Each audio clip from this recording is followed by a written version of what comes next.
Good morning students. आज हम class 6 विषय है हमारा विज्ञान और लेसन नंबर 6। लेसन का नाम है हमारा ऊर्जा के विषय में आज हम अध्ययन करेंगे। हमने अपने इसके पिछले अध्याय यानी कि पिछले चैप्टर में सजीव तथा निर्जीव को पढ़ा था। उसके अंतर्गत सजीव क्या होते हैं, निर्जीव क्या होते हैं, सजीव में किस प्रकार के गुण होते हैं और निर्जीव में किस प्रकार के गुण होते हैं। ठीक उसी प्रकार सजीव तथा निर्जीव में अंतर हमने पढ़ा था और हमने एक क्रियाकलाप के माध्यम से अपनी वृद्धि को भी देखा था कि मतलब सजीवों में किस प्रकार वृद्धि होती है और निर्जीवों में वृद्धि होती है या नहीं। तो अब हम इसके चैप्टर के अंतर्गत हम कुछ अपने मुख्य बिंदु को पढ़ेंगे। जैसे फर्स्ट आता है हमारा ऊर्जा की परिभाषा।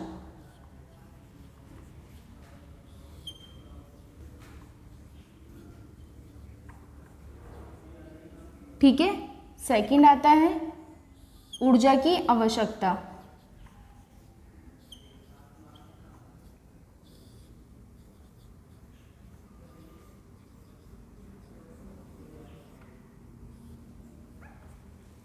थर्ड आता है ऊर्जा के विभिन्न रूप, ऊर्जा के विभिन्न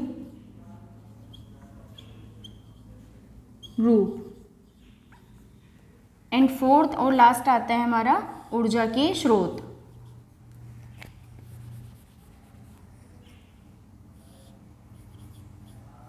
ऊर्जा के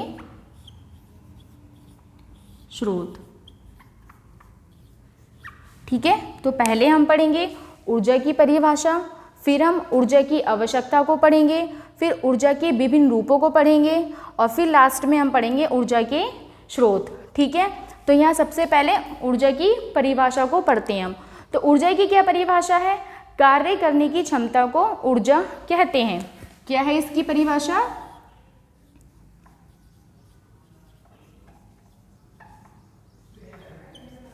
कार्य करने की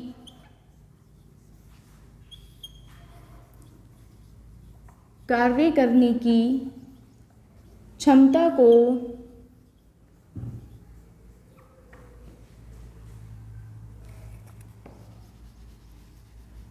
कार्य करने की क्षमता को ऊर्जा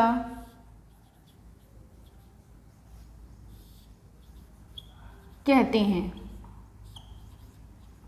ठीक है, जो हमारी कार्य करने की क्षमता होती है उसको क्या बोलते हैं हम? ऊर्जा यानी कि एनर्जी। और जो हमारा इसका एसआई मात्रक है,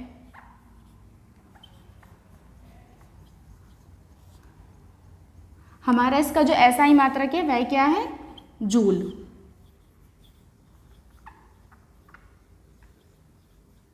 ठीक है, परिभाषा आ गई हमारी। कार्य करने की क्षमता को हमने क्या कहा?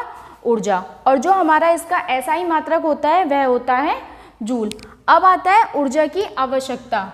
हमें ऊर्जा की आवश्यकता क्यों होती है? आपने कभी कभी देखा होगा, जैसे आपके विद्यालय में कभी कभी एक दौड़ का शो कर देते हैं। मतलब कभी हम क्या करते हैं कि प्रतियोगिताओं को रखते हैं, उसमें हमने दौड़ की प्रतियोगिता को रखा। जब हमने उसमें दौड़ की प्रतियोगिता को रखा तो जो हमारे खिलाड़ी हैं जब वो दौड़ते हैं, जब वो दौड़े तो उनकी ऊर्जा जो है वो क्या हुई? वेस्ट होती चली गई, मतलब व्यय होती चली गई। लेकिन जब उनकी वह ऊर्जा व्यय हुई तो उसकी उन ऊर्जा को वापस लाने के लिए हमने क्या किया? उसको ग्लूकोज दे दिया। ग्लूकोज के माध्यम से क्या होती है? हमारे शरीर में एनर्जी फिर से वापस आ जाती है और ये बहुत शीघ्रता के साथ होता है। तो हमें ऊर्जा की आवश्यकता क्यों होती है? क्योंकि हम अपने आगे के कार्य को संपन्न कर सकें। पहले जो हमने कार्य किया उसमें हमारी ऊर्जा क्या हुई? व्यय हुई। अब हमें फिर से नए कार्य को करने के लिए ऊर्जा की आवश्यकता होती है ना। तो हमें ऊर्जा की आवश्यकता क्यों पड़ती है? अपने नए कार्य को करने के लिए। अब आता है हमारा ऊर्जा के विभिन्न रूप। ऊर्जा के विभिन्न रूप। ठीक है, ऊर्जा हमें विभिन्न रूपों में प्राप्त होती है, जैसे गतिज ऊर्जा के रूप में, सेकंड है हमारा स्थितिज ऊर्जा के रूप में,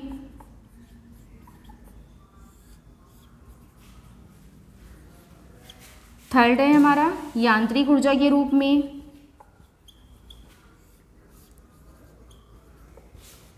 ठीक है, फोर्थ है हमारा ध्वनि ऊर्जा के रूप में, और भी आदि। ठीक है, जो हमारे ऊर्जा के विभिन्न रूप हैं, फर्स्ट है हमारा गतिज ऊर्जा, सेकंड है हमारा स्थितिज ऊर्जा, ठीक उसी प्रकार हमारा यांत्रिक ऊर्जा, फिर आता है हमारा ध्वनि ऊर्जा। ठीक है, तो अब हम इसको विस्तार में पढ़ते हैं।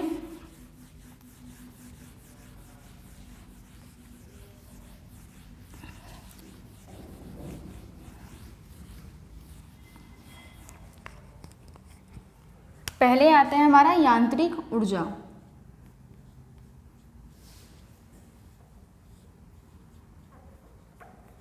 ठीक है, यांत्रिक ऊर्जा, तो गतिज ऊर्जा प्लस स्थितिज ऊर्जा के योग को हम क्या कहते हैं? यांत्रिक ऊर्जा। गतिज ऊर्जा, गतिज ऊर्जा व स्थितिज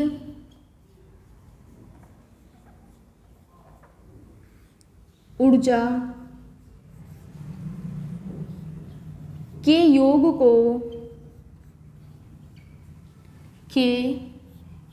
को यांत्रिक ऊर्जा कहते हैं।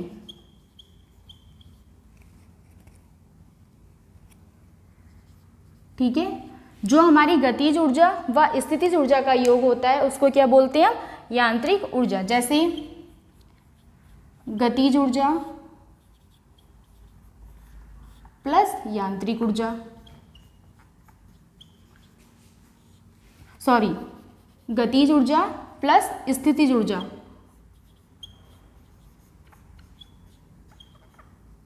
स्थितिज ऊर्जा बराबर क्या हुई हमारी? यांत्रिक ऊर्जा।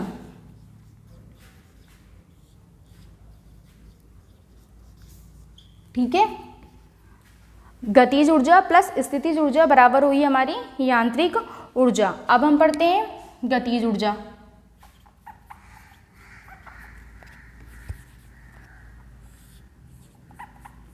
गतिज ऊर्जा,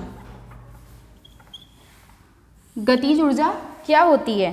ठीक है, तो किसी वस्तु में गति के कारण, किसी वस्तु में गति के कारण उत्पन्न हुई ऊर्जा क्या कहलाती है? हमारी गतिज ऊर्जा। ठीक है, किसी वस्तु में गति के कारण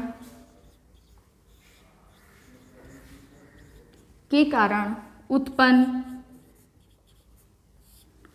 हुई ऊर्जा को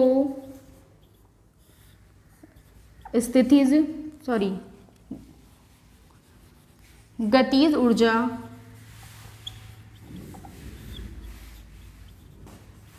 कहते हैं। एग्जाम्पल देखते हैं इसका।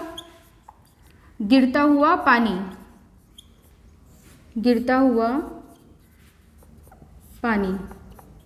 ठीक है, जब किसी ऊंचाई से पानी गिरता है, जब किसी ऊंचाई से पानी गिरता है तो उसमें इतनी गति होती है कि, यानी कि उसमें इतनी ऊर्जा होती है, तो उसकी ऊर्जा के माध्यम से जो हमारे टरबाइन्स होते हैं वह क्या होते हैं? चलने लगते हैं। जब हमारे टरबाइन्स चलेंगे तो उससे हम विद्युत को भी उत्पन्न कर सकते हैं। तो मान लो किसी ऊंचाई से यदि हमने पानी को नीचे की तरफ फेंका, या जब किसी भी चीज़ से पानी जब नीचे की तरफ गिरता है तो उसमें उतनी ऊर्जा होती है कि वह अपने उस ऊर्जा के माध्यम से टरबाइन को चलाता है, और टरबाइन के माध्यम से हम क्या करते हैं? विद्युत को उत्पन्न कर सकते हैं। ठीक है, अब आता है हमारा स्थितिज ऊर्जा।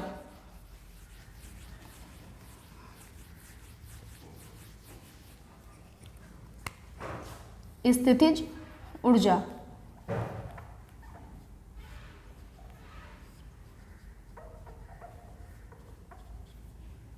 स्थितिज ऊर्जा क्या है?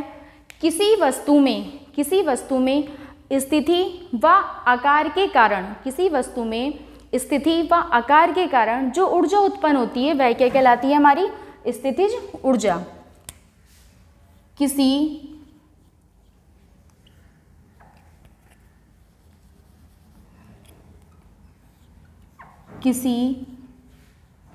वस्तु में स्थिति व आकार के कारण जो ऊर्जा उत्पन्न होती है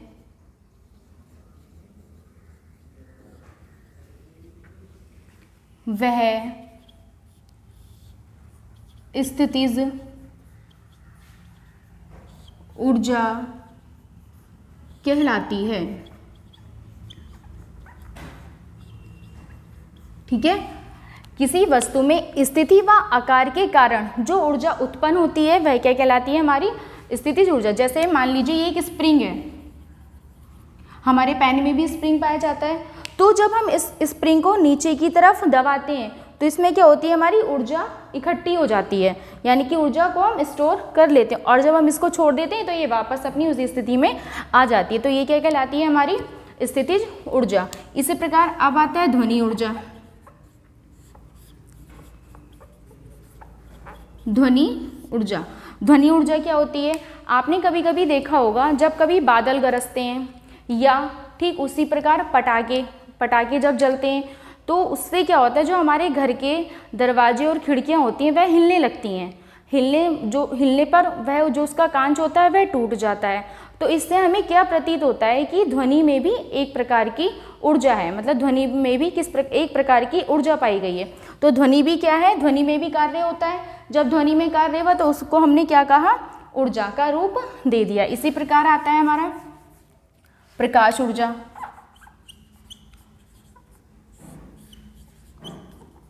प्रकाश ऊर्जा, यदि आप जब किसी बंद कमरे में जाते हैं अंधेरे वाले में तो वहाँ पे आपको कुछ भी नहीं दिखाई देता, लेकिन यदि हम उसी कमरे में किसी बल्ब को जला दें, किसी टॉर्च को जला दें, किसी मोमबत्ती को जला दें, तब क्या होगा? वहाँ पे एक प्रकार की रोशनी हो जाएगी। तो जो हमारी नेत्रों को देखने की आदत है, हम अपनी यंत्र के द्वारा देखते हैं। अपनी नेत्रों को हम किसके माध्यम से देखते हैं? यंत्र के द्वारा। तो जब हमने यंत्र के द्वारा देखा तो बल्ब जला। यंत्र क्या है हमारा? यंत्र किसके अंतर्गत आया? बल्ब के अंतर्गत। ठीक उसी प्रकार मोमबत्ती भी क्या है? हमारा एक यंत्र है। तो ठीक है, प्रकाश ऊर्जा हमें कब दिखाई देती है? इससे हमें क्या प्रतीत होता है कि प्रकाश में भी कार्य होता है। तो इसी वजह से प्रकाश को एक ऊर्जा का रूप दिया गया, मतलब प्रकाश को भी एक ऊर्जा मान लिया गया। अब आते हैं हमारे ऊर्जा के स्रोत। ऊर्जा के स्रोत, ठीक है। ऊर्जा के स्रोत पहला है हमारा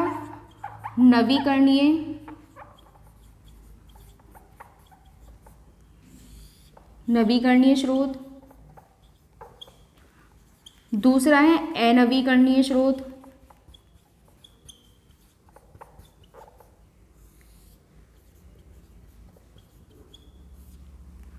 थर्ड है हमारा ईंधन, फोर्थ है सौर ऊर्जा आदि। ठीक है, ऊर्जा के स्रोत में फर्स्ट है हमारा नवीकरणीय स्रोत, सेकंड है अनवीकरणीय स्रोत, थर्ड है हमारा ईंधन एंड फोर्थ है हमारा सौर ऊर्जा। और भी इत्यादि प्रकार के होते हैं। ठीक है, जैसे जल है हमारा, जल भी क्या है? एक ऊर्जा का रूप है, यानी कि ऊर्जा का विभिन्न स्रोत है। ठीक उसी प्रकार हमारा बायोगैस है, वह भी किसके अंतर्गत आती है? ऊर्जा के स्रोत के अंतर्गत। तो यहाँ पहले हम देखते हैं नवीकरणीय स्रोत क्या होते हैं।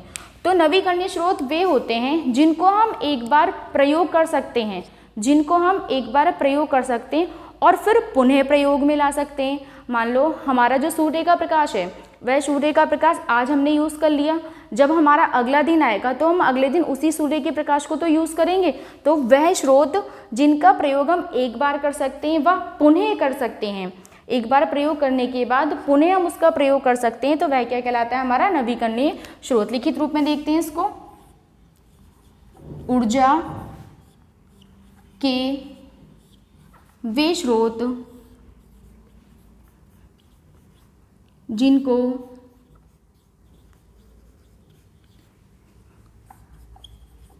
एक बार प्रयोग कर पुनः प्रयोग किया जा सकता है वे नवीकरणीय स्रोत कहलाते हैं। जैसे एग्जाम्पल में मैंने अभी बताया था सूर्य का प्रकाश, सूर्य का प्रकाश, ठीक है। सूर्य के प्रकाश को हम पुनः प्रयोग में ला सकते हैं। या हमारा बहता हुआ जल हुआ, बहता हुआ जल, बहते हुए जल को भी हम पुनः प्रयोग में ला सकते हैं। ठीक उसी प्रकार अब आता है हमारा अनवीकरणीय स्रोत। अनवीकरणीय स्रोत क्या होते हैं? तो ऊर्जा के वे स्रोत जिनका हम एक बार प्रयोग कर सकते हैं व उन्हें पुनः प्रयोग में नहीं ला सकते। ऊर्जा के वे स्रोत जिनका हम एक बार प्रयोग करके उन्हें पुनः प्रयोग में नहीं ला सकते, वह क्या कहलाते हैं? हमारे अनवीकरणीय स्रोत। जैसे कोयला है, कोयला जब हमारा एक कोयला है वो जल जाता है, क्या हम उसे द्वारा प्रयोग कर पाते हैं? नहीं। ठीक उसी प्रकार पेट्रोल और डीजल है हमारे। पेट्रोल, मान लो हमने 1 लीटर पेट्रोल आज लिया, तो जो हमने अपना आज 1 लीटर पेट्रोल लिया था उसका हमने आज ही प्रयोग कर लिया, क्या अगले दिन हम उसी का प्रयोग कर पाते हैं? नहीं। तो ऊर्जा के वे स्रोत जिनको एक ही बार प्रयोग कर पुनः प्रयोग में नहीं लाया जा सकता, वह क्या कहलाते हैं? हमारे अनवीकरणीय स्रोत। लिखित रूप में देखते हैं इसको। ऊर्जा के वे स्रोत जिनको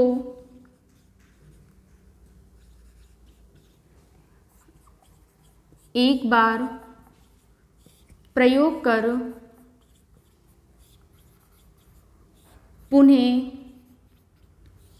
प्रयोग में नहीं ला सकते हैं, वे अनवीकरणीय स्रोत कहलाते हैं। जैसे कोयला, कोयले को हम एक ही बार प्रयोग कर सकते हैं। फिर है हमारा पेट्रोल व डीजल। जो हम एक ही बार पेट्रोल और डीजल लेते हैं हम उसको एक ही बार में प्रयोग ला सकते हैं, हम फिर से उसका प्रयोग नहीं कर सकते हैं। इसी प्रकार ईंधन, ईंधन क्या होते हैं? जिनको जलाने पर हमें जिनको जलाने पर ऊर्जा में ऊष्मीय रूप में प्राप्त होती है। किसमें? यानी कि जिनको दहन करने पर ऊर्जा ऊष्मीय रूप में प्राप्त होती है, वह क्या कहलाते हैं? हमारे ईंधन। ईंधन भी हमारे कई प्रकार के होते हैं, जैसे कोयला, लकड़ी, पेट्रोल, मिट्टी का तेल,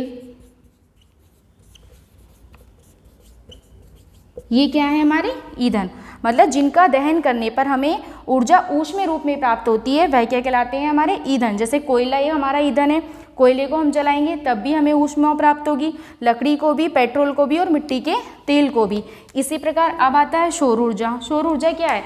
जो हमें सूर्य से प्राप्त होती है, जो हमें सूर्य के प्रकाश से प्राप्त होती है, वह क्या कहलाती है? हमारी सौर ऊर्जा, जिसके माध्यम से पेड़ पौधे अपना भोजन स्वयं बनाते हैं और प्रकाश संश्लेषण की क्रिया होती है। इसके जो भी मेरे मुख्य बिंदु थे वह मैं आपको पढ़ा चुकी हूँ। इसके क्वेश्चन आंसर आपको एक PDF के माध्यम से मिल जाएंगे। धन्यवाद।